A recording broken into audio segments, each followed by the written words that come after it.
മുത്താപ്പി കഥകൾ.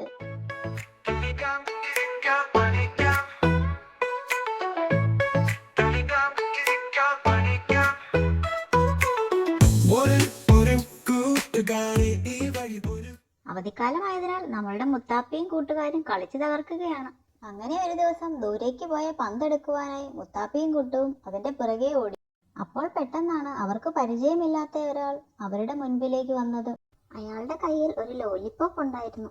അയാൾ അത് അവർക്ക് നേരെ നീട്ടി. അവർക്കാകെ പേടിയായി. വേണ്ട, ഞങ്ങൾക്കിത് വേണ്ട, അവർ പറഞ്ഞു. അയാൾ ഒത്തിരി നിർബന്ധിച്ചെങ്കിലും അവരത് വാങ്ങാൻ കൂട്ടാക്കിയില്ല. ദൂരെ നിന്നും ഇതൊക്കെ കണ്ടുകൊണ്ട് നിന്ന കിച്ചു അവിടേക്ക് ഓടി വരുന്നുണ്ടായിരുന്നു. നമ്മുടെ കുട്ടുവിന്റെ ചേട്ടനാണ് കിച്ചു. അതൊന്നും വാങ്ങരുതേ, അവിടെ നിന്ന് വേഗം മാറിക്കോളൂ. കിച്ചുവിനെ കണ്ടതും അയാൾ പെട്ടെന്ന് അവിടെ നിന്ന് കടന്നു കളഞ്ഞു. കുട്ടികൾക്ക് കിച്ചുവിനെ കണ്ടപ്പോൾ സന്തോഷമായി. നമ്മൾക്ക് അറിയാത്തവർ എന്ത് തന്നാലും അവരുടെ കയ്യിൽ നിന്ന് ഒന്നും വാങ്ങരുത്.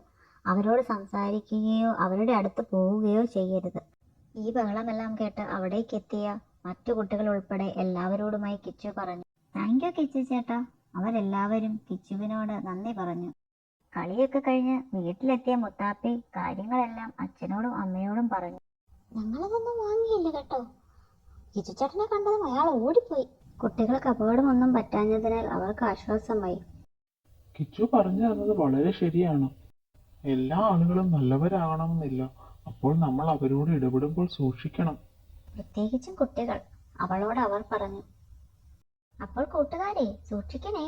നമുക്ക് പരിചയമില്ലാത്തവരുമായി കൂട്ടുകൂടരുതേ. അതുപോലെ തന്നെ എല്ലാ കാര്യങ്ങളും വീട്ടിൽ പറയുകയും ചെയ്യണം.